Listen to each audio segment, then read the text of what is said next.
So here we are waking up in 400i that will be released in 3.15. This is the competitor to the Constellation. Doesn't compromise cargo for vehicle storage. It's faster, more agile than the Connie, and it can run with a smaller crew. So this is the captain's quarters, and then we'll go out and see a little bit more of the habitation deck, and then make our way to the cockpit. So this would be the social area that you can meet and eat and basically plan your next mission.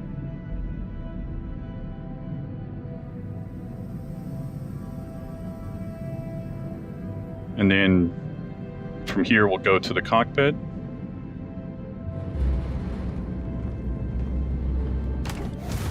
So here we're over PYRO 3. We've come here for a mission to acquire an artifact. And you'll be making your way down to a trading post. So wanted to just give you a quick overview, and then we can start talking about the planet. Yeah, PYRO 3 is just a terrestrial planet. It has a very thin, breathable atmosphere, but it's still pretty inhospitable, very cold. As you can see, some of those lightning strikes in the clouds, but yeah, very, very pretty looking. So this is the first time we're actually seeing clouds above a terrestrial planet. You know, we went through quite a few iterations of forms. What we ultimately ended upon was something that felt quite dramatic, still believable in terms of how the wind would have shaped them. But yeah, it's showcasing a lot of the more recent tech that came online. Also, what we're seeing here is like some kind of distant thunder strikes. And what this is, it's kind of like a prelude to, future weather features that will be coming on board, and how this will tie into, storms and ship handling, due to the turbulence. And it's great seeing the, the rain hit the canopy glass here, when you go through these cloud banks. Also, as part of the process of shaping, one of the things we really wanted to do is create these kind of like these pockets in between the clouds. So you're in these cavities, so as you're flying through, you get a glimpse of the terrain beneath you. But it feels really quite exhilarating, to fly through. Also, as well, it's showcasing a lot of the more recent tech coming on board as well. So, it's a lot of optimizations been going on. So it's way more performant than previously it was. Also, like the level of artifacting that we're seeing here is substantially reduced, certainly on higher spec machines. It also gives you a great sense of parallax when you fly through these cloud sandwiches. A cloud sandwich? Yes, that's what it feels like. It feels like you're the meat or the cheese of a cloud sandwich. The cheese of a cloud sandwich. So as we get out of the cheese, another really big feature that was important for me was, terrain shadowing and terrain occlusion from the clouds. So you're actually seeing, these large areas of occlusion cast onto the terrain. It just adds that depth. It just adds that believability to what we're seeing in the frame. And when you see like these dark overcast clouds and they're hovering above the mountains, it finally completes the frame. Especially when you see these distant rumbles of thunder in the distance. So James Cameron, who's doing the run through, yes, that is his name. He will be taking us down to the outpost. The goal for us is to basically make 50 of these, whether they're inhabited or derelicts or even basically inhabited by a farmer or inhabited by a gang. So the goal is to have these act as different factions, and so that you can develop different rep associated with them, and you can start seeing how big these outposts stretch to with the comms tower that's behind us, and then even some of the Aaa turrets that you'll actually see up close and personal.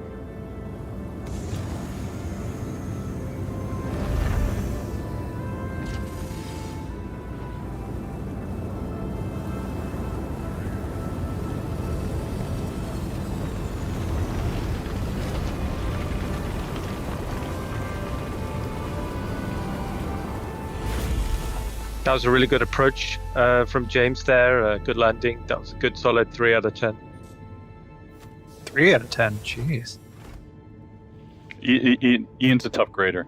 Yeah, I'd go 6 at least. No one's ever got a 6.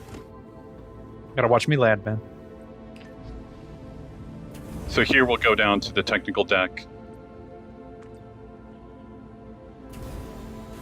Show off the cargo area as well as the climate-controlled component areas, and then onto the gravity generator room and the stairway out.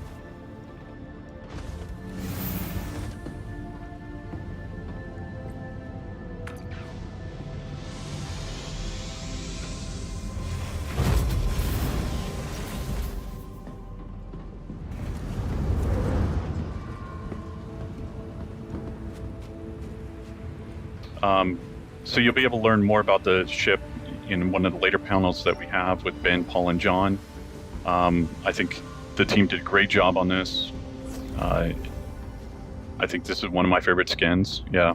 Yeah, they did a new skin, just something that felt a lot more, suitable for Pyro. But you can see how it feels suitably worn and weathered, to fit into these climates. And what we're seeing here is first boots on the ground, on Pyro. I think it looks great, especially in contrast to what we're seeing here is like actual AI on the terrain, walking about, going about their business. And is that an Aaa turret there? It is. And radio comms towers and all these other elements that we want to make sure that are interactive for the player and allows them to go and explore or use to their advantage. We want them to be able to interact with these different items. Here you can see various outpost modules. To the right there, we've got the garage unit. You can see the infrastructure on the roof. But this large, beautiful, archway here kind of signifies, the main entrance, the primary entrance to the main social module. I think the airlocks look great. Fits in with the art style beautifully. The team did a great job on this. And then we've seen the concept art previously in the day, and then here you can see it translated in game, and I think it absolutely looks fantastic. The radial forms, is quite special to this art style, and you can see how that complements these archways that lead into other areas of the outpost. So with the AI, we want to make sure that it's living, it's breathing. If you look back a little bit, there was a chef actually cooking. There's security guards here to make sure that they're actually protecting their investments, protecting their home from strangers. And then, but you have good rep with them, and so they allow you to kind of enter into certain areas that the other players wouldn't be able to enter into. We also got a quick shot at the loadout that James is playing. So it's a female loadout, but it's also showing the backpack, which is new. Also, some of the new hair as well, which is rendering much nicer. So here, the player will make their way out to the trading post, go see the dealer, acquire the artifacts. And for the trading post, we wanted to get all of the junk on the outside as well, so the player can see it as they're approaching. We wanted, as many tops as we could, and you can see it's using the new soft deck shader. So these are reacting to the planetary wind, the same force that the tall grass and the moss on the ground is reacting to as well. The other thing with the trading post is, like Ian spoke about before, the inventory and what they'll be able to actually sell here will vary depending on where they're at in the solar system. Are they close to a jump point where they might be coming down and using this as a chop shop, or are they in a very rural area that's, they care more about the frontier lifestyle and being able to survive versus money. We passed the kitchen as well on the way back there. That's the local diner for this outpost. tough crowd. Also, so in the inside as well, we wanted this, kaleidoscope of colors and shapes. Like it's just literally the dealers displaying all the wares, everything they'll have outside in the open here.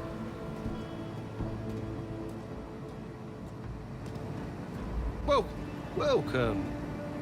Take a look. I'm sure I have what you want, and if not, I'll have something just as good.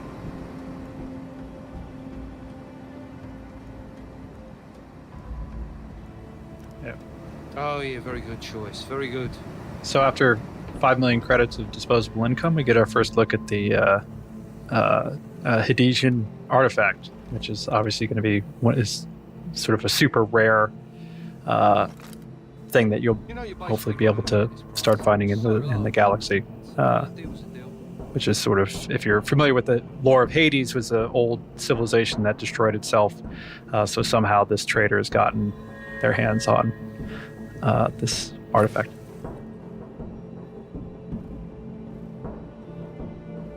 So here we're showing one way of actually playing through this area. It really depends on your standings within the gang and how they want to deal with you. And then what's the dealer going to do? What's the dealer going to charge you? And from there, we have different ways of actually showing this. And we can look at option 2 now.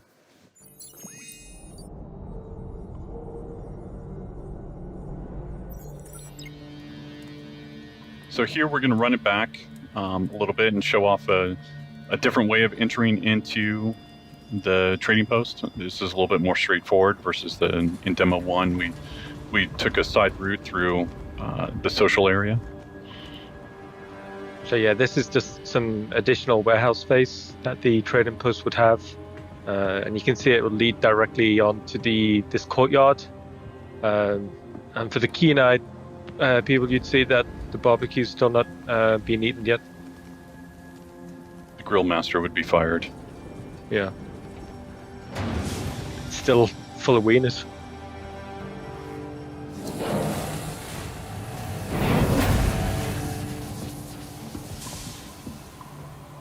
So with this area, again, we just want to make sure that it's filled out with items, filled out with different things that you can interact with and possibly buy. It's like Dave said in the beginning, we want the stores to feel different here, but it's still making it feel believable. Quick reference to some additional traversal areas there on the right when we came in. Well, welcome. Take a look. I'm sure I have what you want, and if not, I'll have something just as good. Yeah. The guys had a lot of fun dressing these areas. There's a lot of storytelling going into it. So here we decide not to pay the price. And we don't mind losing reputation with the faction, and decide that we're going to take the artifacts through betrayal. Just take it. Straight into the backpack. So here we've got different routes for the players to enjoy and to use to flank and also navigate around. So each area will have different secondary and tertiary routes of navigation. James was really just trying to scare him there versus actually kill him. That was intentional. Good shot, James. You could also, if you notice real quick, there was the civilians are actually cowering as opposed to fighting, which is you'll see another coming up. But it's super cool. So again, here the player will have the choice, do they actually want to interact with the civilians, or, does their conscience get better of them? I think James made the right choice there. He was nice, yeah. One of the things when we was playtesting this a lot is when you see the enemy AI kind of fanning out across the terrain like that, it's fantastic to see. It feels really great. Just seeing the base start to wake up to you and actually trying to exfiltrate. Also, I know it's under, combat stress, but that yellow grass just looks fantastic.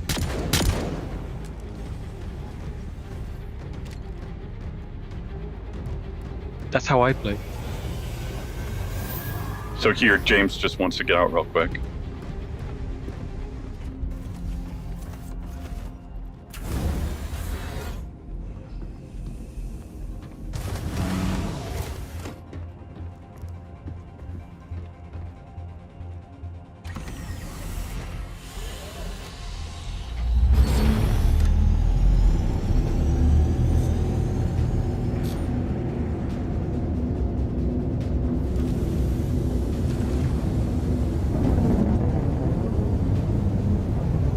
As we slightly hinted to in the first walkthrough, this is where the Aaa turrets will come alive, and basically, if you're not fast enough, as James isn't, with your countermeasures, then they'll take you down.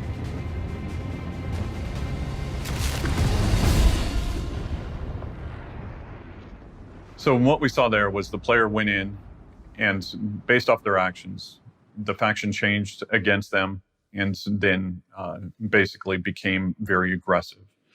So in this last playthrough, what we'll show you is if the faction is already against you from the very beginning, and what are different ways that you can go about it. So here we are in our last walkthrough. Since you're all by yourself, we wanted to show the player take a stealthy routes versus if you were with friends, you could go in guns blazing. But this allows the player to come in, access the outpost from a different side than what we've shown.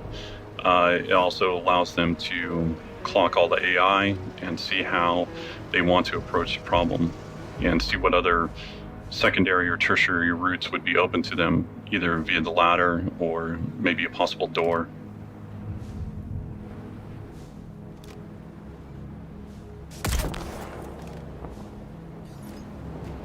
Good night. That was a great shot. Also, one thing we did as well, as Todd said, we changed the time of day.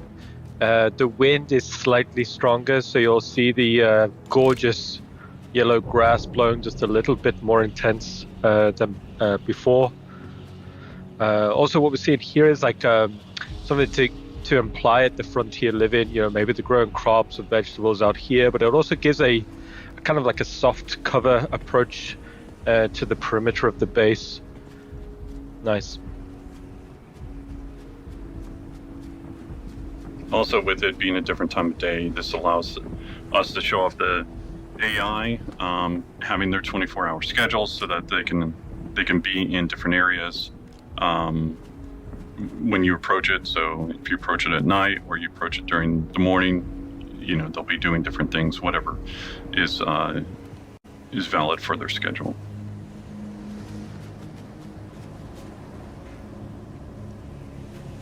That door's locked, so there's no going through that way. But what James does actually see here as he's scouting out the next AI is, just checking the roofline. But as I said previously, we wanted as many kind of like views in to the base as possible. Just so the player can continue to keep context of what's inside.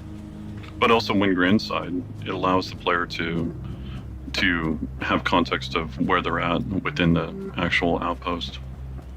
And that was a great shot. The AI fell beautifully on the already called out beautiful yellow grass and moss. Also, as James is looking back, what he's doing is actually making a mental map of possible routes, possible advanced traversal routes on top of the outpost.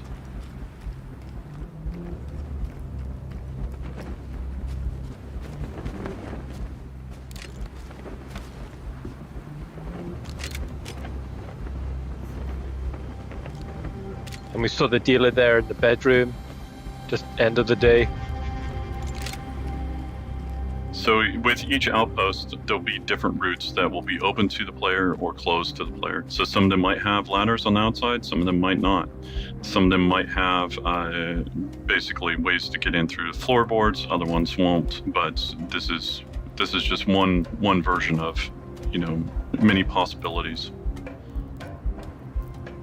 So here, the player will take a secondary route of navigation all the way up to the roof, and then from here, this allows them to be able to check out any of the AI, also be able to look at any of the interactables in the future. If you got a good reputation, maybe you need to go and fix different items on the roof, or if you are there for nefarious means, then maybe you want to take out the power, and which will then kill the Aaa turrets, or will turn off the lights in the outpost.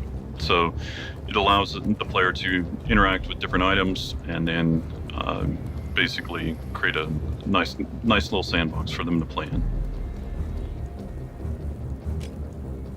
So here you can see one of those interactables as well as the AI. And just behind these interactables, like we're seeing these kind of archways. Like right now, these are just kind of empty, and to just illustrate like a guard point.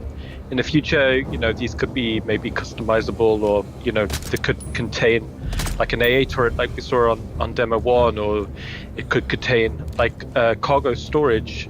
Basically, we tried to design something that was as flexible as possible. So here we're showing off the looting system as well as the inventory system. So this will be shipping in 315. This allows bodies to be able to be interacted with and take off the items associated with it. Also, with this change, you will no longer have global inventory, so you can't be pulling off weapons that you didn't take with you to this location. Everything will be regarding what you carry is what you have, and so it really makes the players think about how they want to approach the problem, and then also encourages them to look around and see if the designers have placed different things that they can interact with or use to help get past a certain route or a certain way that they maybe didn't bring with them. And we'll also be including the, I believe in 315, the Knickknacks app for your mobiGlass. So now that you aren't carrying everything on your body and it's not sort of universal inventory, you'll be able to consult this app to see kind of where stuff is being stored and keep it better organized and stuff like that.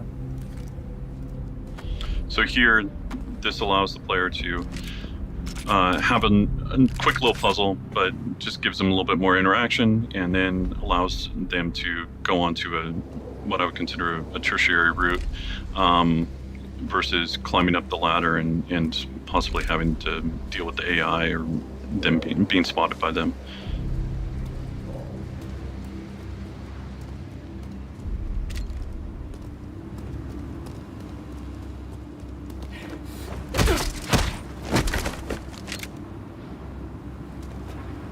Also, I think the team did a great job on the planet as well as the outpost.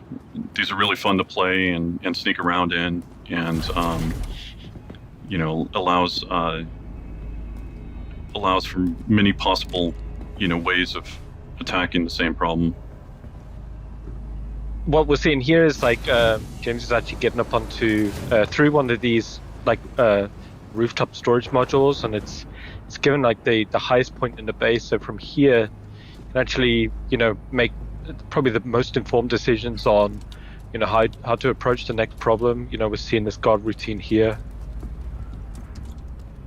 and then ultimately throwing an item to distract the guard.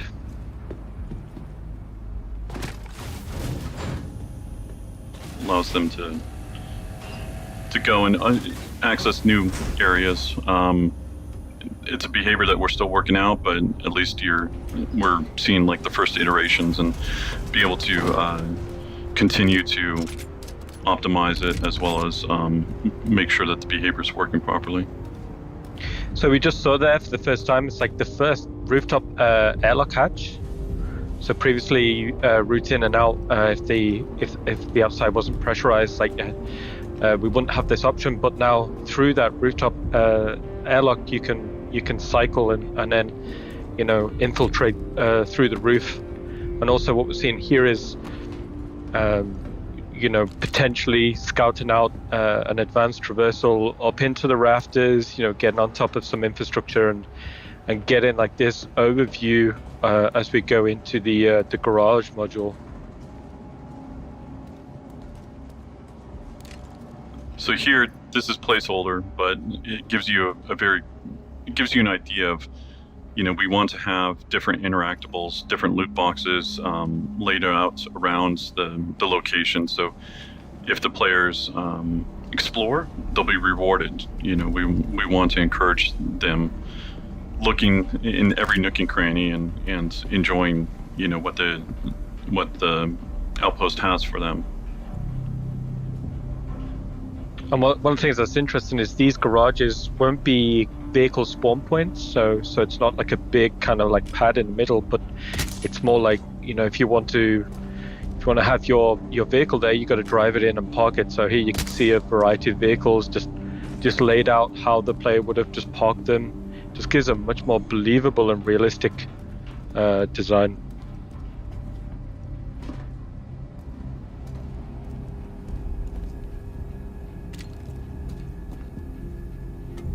So again, we're just encouraging different navigation, different routes for the player to go and see.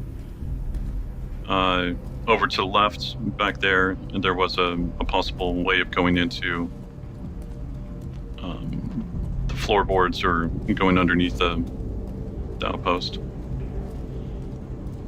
Again, those will be opened up or closed off based off of just how we want to build the outpost. Not every one will be built the same. Our philosophy for these are to make sure that each one of them feels unique, and this is just one way of us customizing it and making each one feel different. And so the player won't always be used to the same route. So here, again, we're using the inventory system. We allow the players to go in, and if you take out a certain AI, they might have different tools or different notes or different items that you'll need in order to solve your mission. Interestingly, when we was designing these spaces, we knew we wanted these internal airlocks. But we knew we needed some sort of like view, like porthole on them, just so before you commit through, before you cycle, you can just double check to see if there's any bad guys on the other side. So we got some Ragdoll Bugs. I guess it wouldn't be a Citizencon without any sort of issues or bugs.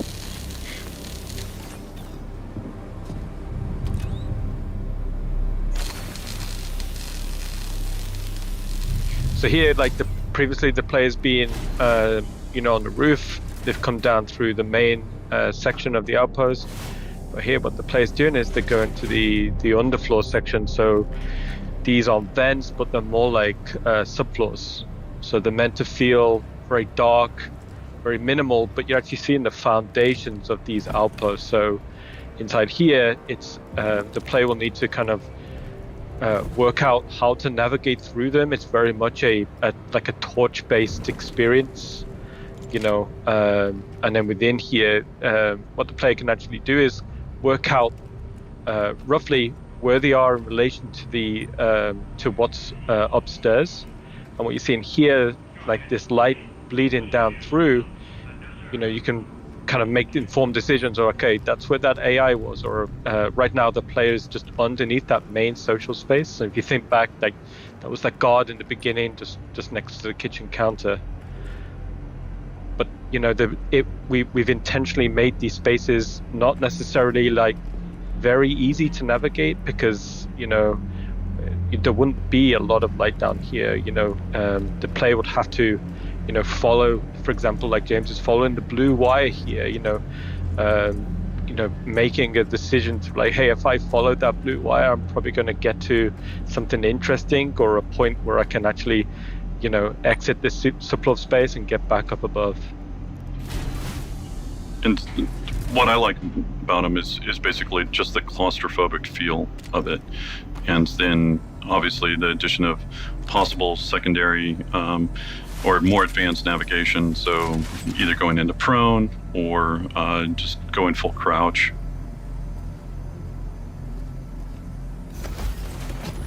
So here we come out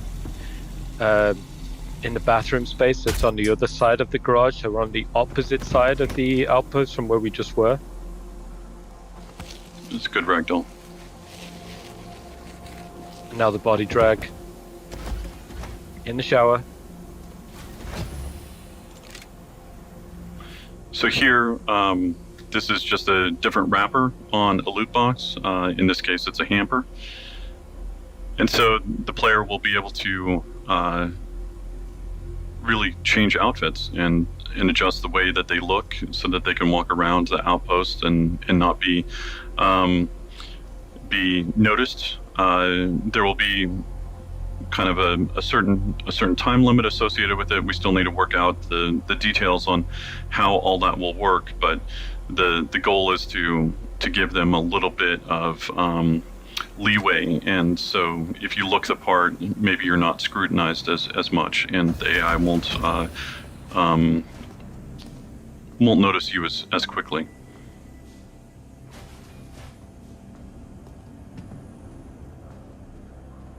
So here we can see back into the social space, but this time on the other side.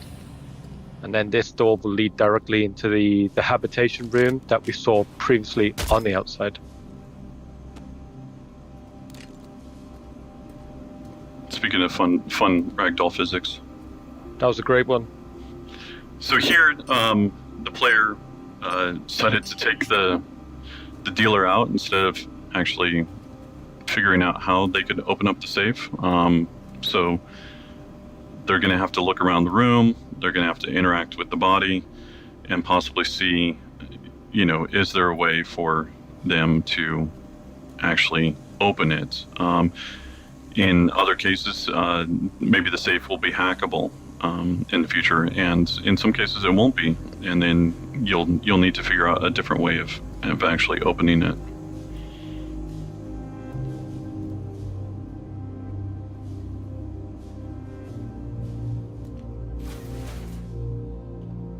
So here we spot a little clue, a little note, and you'll notice what's fun is like the name on here. If you look back and see some of the AI we've been taken out, you may notice some names.